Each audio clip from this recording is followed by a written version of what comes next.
పృథివీ నుంచి తీయబడ్డటువంటి లింగం కాబట్టి, పృథివీ అంటే నేల కాబట్టి దాన్ని పార్థివలింగము అంటారు. ఒకప్పటి రోజుల్లో శిష్టులైనటువంటి వాళ్ళు, సంప్రదాయాన్ని పాటించేటటువంటి వాళ్ళు, నైష్ఠికులు అరచేతిలో ఆ పార్థివలింగాన్ని పెట్టుకుని అభిషేకం మొత్తం అంతా చేసిన తర్వాత అర్చనని చేసి అప్పుడు మాత్రమే భోజనాన్ని చేస్తుండేవాళ్ళు.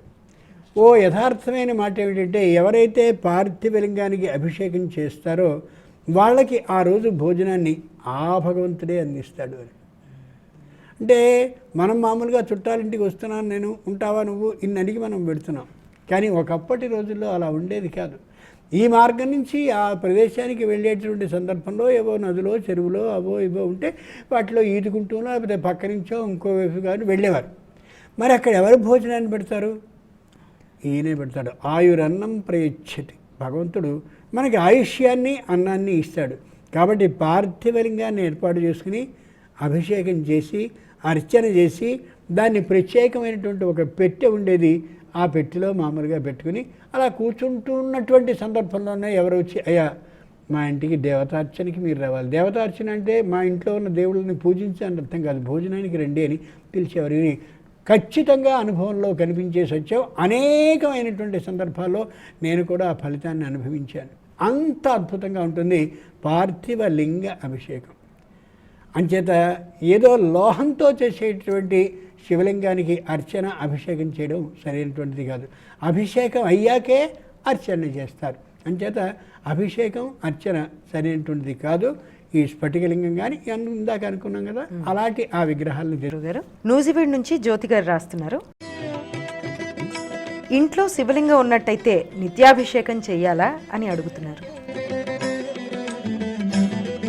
ఇంట్లో చిన్నపిల్లవాడు ఉన్నాడు, వాడు రోజు స్నానం చేయించాలా?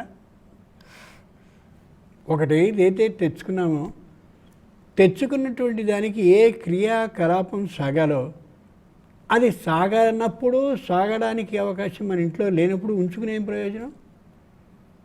అంచేత ఏ శివలింగం అయితే మనం ఇంట్లో పెట్టుకున్నామో, పెట్టుకోవడానికి సిద్ధపడి తెచ్చుకున్నామో, ఆ చేయవలసిన అన్నీ చేయవలసిందే. ఏ రోజుకి ఆ రోజు నాయన ఇవాళ నేను అభిషేకం చేయలేకపోయాను, అర్చన చేయలేకపోయాను ఎన్నిసార్లు అంటావు? భగవంతుడు ఒకసారి సరే పోన్లే అనుకుంటాడు, రెండోసారి చూద్దాం అనుకుంటాడు.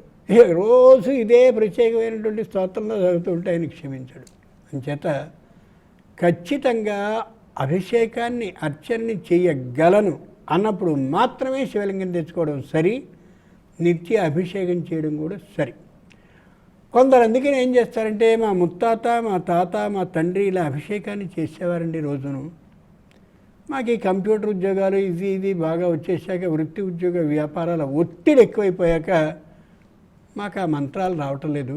అంచేతనే నమశివాయ అనేటటువంటి దాన్ని 108 మార్లు చదువుతూ నేను అభిషేకాన్ని చేస్తున్నాను, పువ్వులతో అర్చన చేస్తున్నాను అని మామూలుగా చెప్తూ ఉంటారు. నీకు కుదిరింది అంతే అయినట్లయితే అంతే అభిషేకం, అంతే అర్చన రోజు కొనసాగించు. ఇవాళ నాకు ఇందుకు కూడా కుదరలేదు, ఈ చిన్న పని చేయడానికి కూడా కుదరలేదు, అది